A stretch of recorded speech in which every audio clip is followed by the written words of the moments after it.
ओम शांति। समय की चेतावनी, कल की से पहले 3 महाविनाश। ये दिखने लगे तो समझो कि दुनिया का अंत निश्चित है। देखिए, आज जो आपको बताने जा रहे हैं ये कोई साधारण वीडियो नहीं है या कोई साधारण वाक्य नहीं है।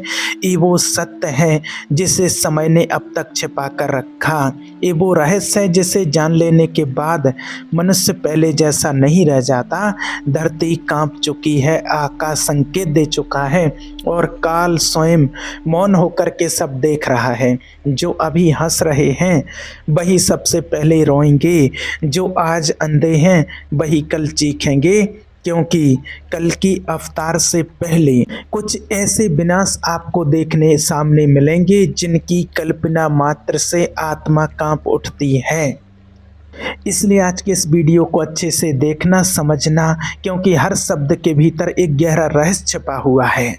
आज के इस वीडियो में हम जानेंगे वो सत्य जिसे पुराणों में, संकेतों में कहा गया है और समय ने घटनाओं में लिख दिया गया है। कहा जाता है जब अधर्म अपनी चरम सीमा पर पहुंच जाता है तब भगवान सीधे प्रकट नहीं होते हैं, उससे पहले वे मनुष्य को स्वयं का असली रूप दिखाते हैं। और इस कलयुग का अंत भी ऐसे ही नहीं आ रहा है, उससे पहले हमारे सामने ही कुछ घटनाएं घटेंगी। 3 महाविनाश हमारे सामने होते हुए देखेंगे और ये विनाश दंड नहीं होंगे, ये चेतावनी होगी। पहला विनाश होगा इंसानियत का, दूसरा समाज का और तीसरा प्रकृति का। पहला महाविनाश आत्मिक यानी कि इंसानियत का, ये सबसे खतरनाक होता है क्योंकि इसमें कोई खून नहीं बहेगा, कोई युद्ध नहीं होगा इसमें, फिर भी मनुष्य भीतर से मर चुका होगा।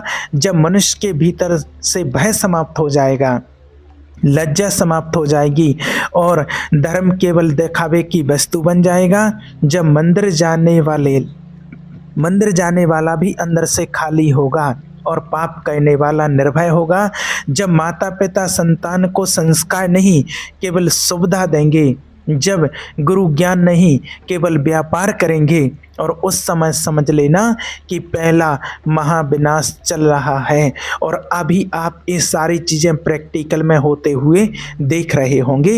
ये कोई दुखी छुपी वाली बात नहीं है, प्रैक्टिकल बात आज आपको बता रहे हैं। याद रखना, जब मनुष्य सत्य को जानते हुए भी झूठ को चुनने लगे तब इंसानियत का विनाश हो जाता है, आत्मा का पतन आरंभ हो जाता है। आज देखो अन्याय को लोग मनोरंजन समझने लगे हैं, पाप को स्मार्टनेस कहा जाने लगा है, ब्रह्मचर्य का उपहास होता है और संयम को कमजोरी कहा जाता है। यही आत्मिक विनाश है और यही इंसानियत का विनाश है। इस विनाश में शरीर तो जीवित रहता है पर इंसानियत अंदर से मर जाती है। और जब पृथ्वी पर ऐसे लोगों की संख्या ज़्यादा बढ़ जाती है तब ईश्वर का हस्तक्षेप निश्चित हो जाता है। और दूसरा है विनाश है सामाजिक विनाश। ये वो समय होगा जब परिवार टूटेंगे, रिश्ते बोझ बनेंगे और मनुष्य का शत्रु बन जाएगा। भाई भाई से, पुत्र पिता से, पत्नी पति से युद्ध करेगी और विश्वास नाम की वस्तु इस धरती से लुप्त हो जाएगी। लोग सच बोलने से डरेंगे और झूठ बोलकर गर्व करेंगे। न्याय बिकेगा, सत्ता अंधी हो जाएगी और धन ही समझो कि भगवान बन जाएगा। एक ग्रंथों में भी लिखा है कि जब राजा रक्षक ना होकर भक्षक बन जाए, जब शासक प्रजा का नहीं केवल स्वयं का हित सोचे, तब समाज का विनाश निश्चित है। उस समय धर्म को राजनीति से कुचला जाएगा और अधर्म को नियमों से सजाया जाएगा। साधु बदनाम होंगे और पाखंडी पूजे जाएंगे। यही वही समय होगा जब सत्य बोलने वाला अकेला पड़ जाएगा। और तीसरा विनाश होगा प्राकृतिक, यानी कि ये सबसे बड़ा भयावह होगा, क्योंकि जब इंसानियत और समाज दोनों मर जाते हैं तब प्रकृति स्वयं न्याय करने उतरती है। भूकंप, बाढ़, अग्नि, महामारी, सूखा, ये सब केवल आपदा नहीं होंगे, ये संकेत होंगे, संकेत कि अब समय पूरा हो चुका है। धरती का संतुलन बिगड़ेगा, ऋतुएं अपना नियम भूल जाएंगी, कहीं बिना मौसम बरसात होगी, कहीं वर्षा के बिना धरती फट जाएगी और समुद्र अपनी सीमा लांघेगा, पर्वत कांपेंगे और आकाश से ऐसी घटनाएं होंगी जिनकी भविष्यवाणी विज्ञान भी नहीं कर पाएगा। पुराणों में कहा गया है, जब गाय रोएगी, जब ब्राह्मण अपमानित होगा, जब स्त्री असुरक्षित होगी और जब बालक दिशाहीन होगा, तब समझ लेना कि अब समय परमात्मा के अवतरण का हो चुका है, क्योंकि ईश्वर इस धरती पर तब आते हैं जब सुधार की सारी संभावनाएं समाप्त हो जाती हैं।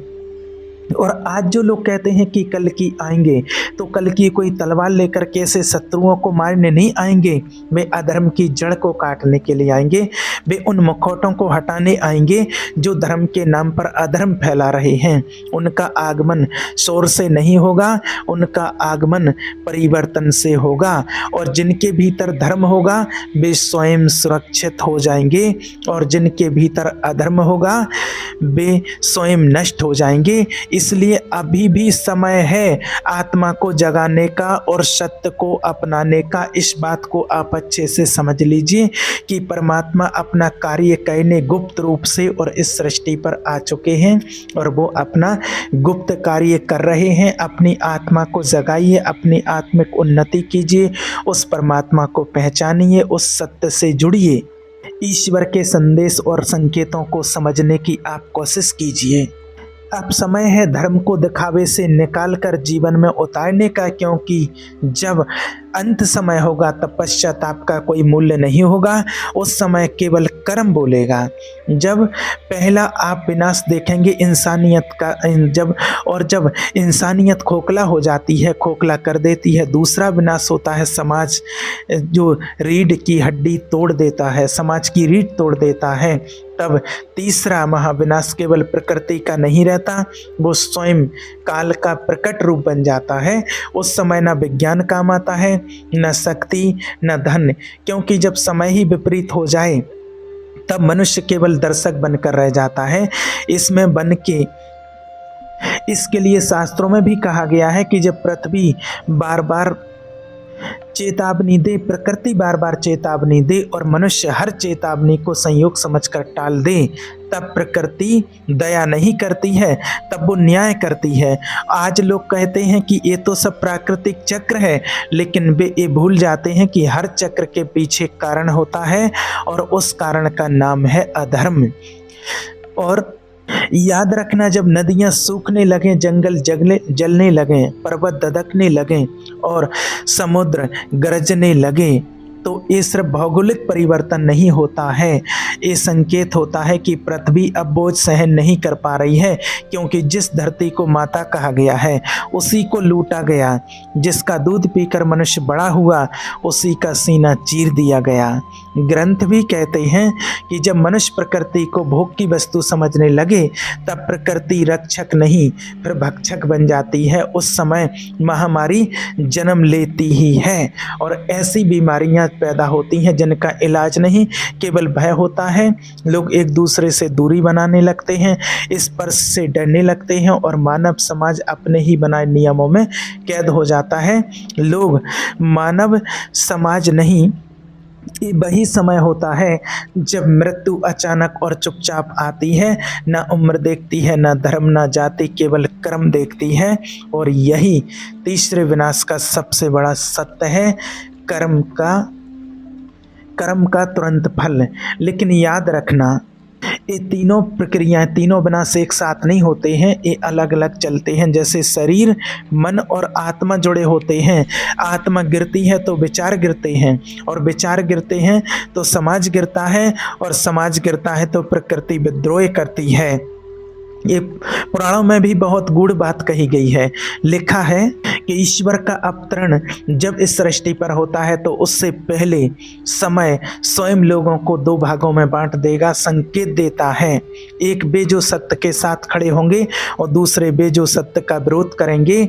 और यही विभाजन सबसे भयानक होगा, क्योंकि उस समय शत्रु बाहर नहीं होगा, वो घर के भीतर ही होगा। वो मित्र के रूप में होगा, वो गुरु के वेश में भी हो सकता है, वो धर्म की भाषा बोलेगा, लेकिन उसके कर्म अधर्म से भरे होंगे।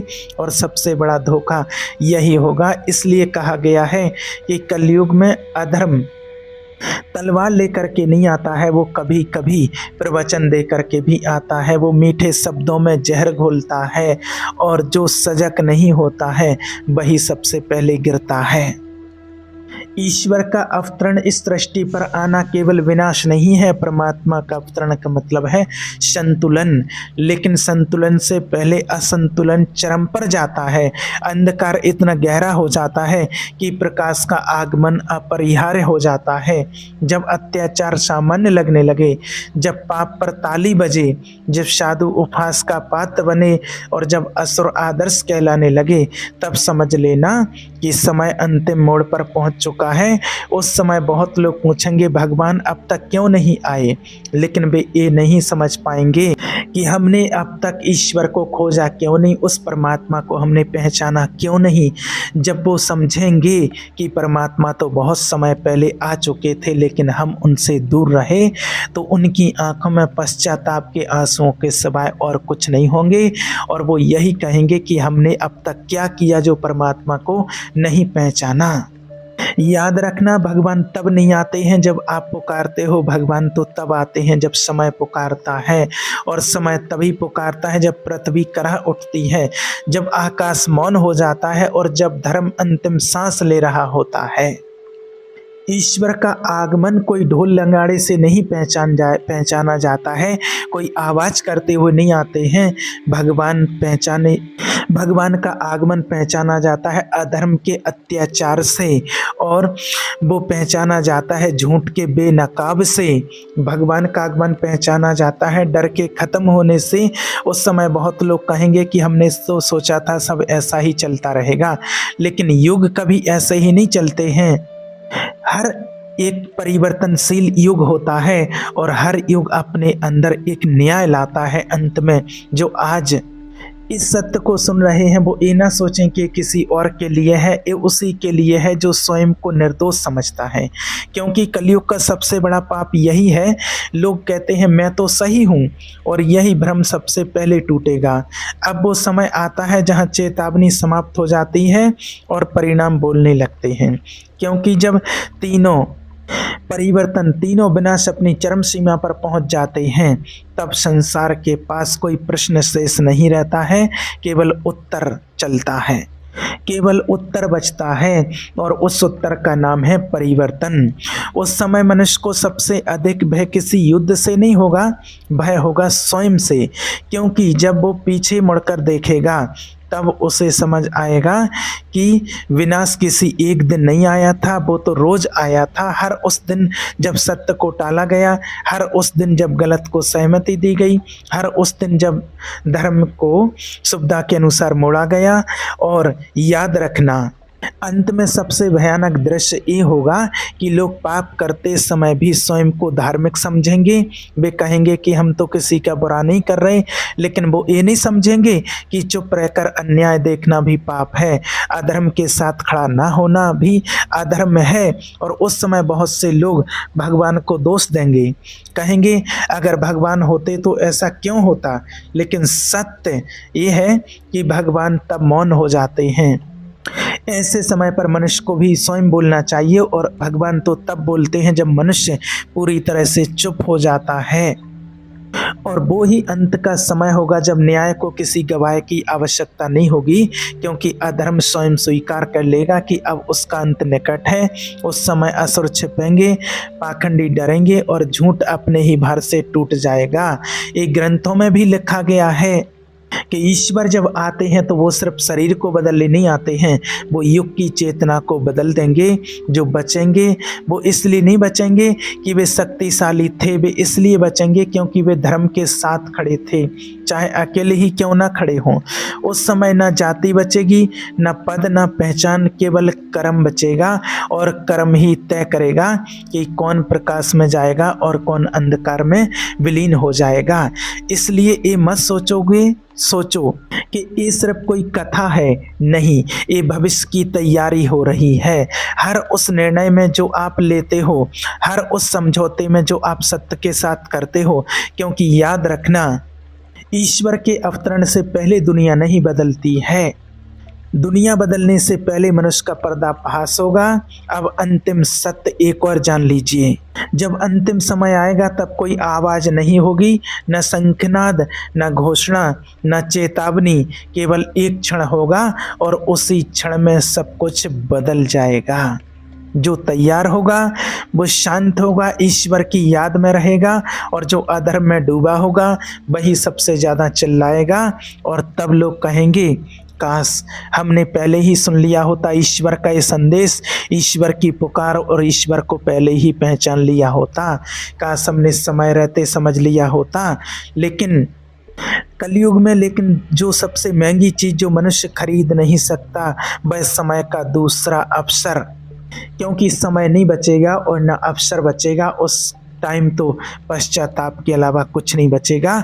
और आज का वीडियो यहाँ समाप्त नहीं होता है, ये तो आपके अंदर एक जागृति लाने के लिए आपको तैयार करेगा। और अभी भी समय में है, अभी भी आप पहचान सकते हैं और ईश्वर के बनाए हुए बताए हुए सत्य मार्ग पर चल करके अपने कर्मों को श्रेष्ठ बना करके और अपने जीवन को श्रेष्ठ इस जन्म के लिए और आने वाले भविष्य के लिए भी बना सकते हैं। ये आपके हाथ में है। ठीक है। ओम शांति।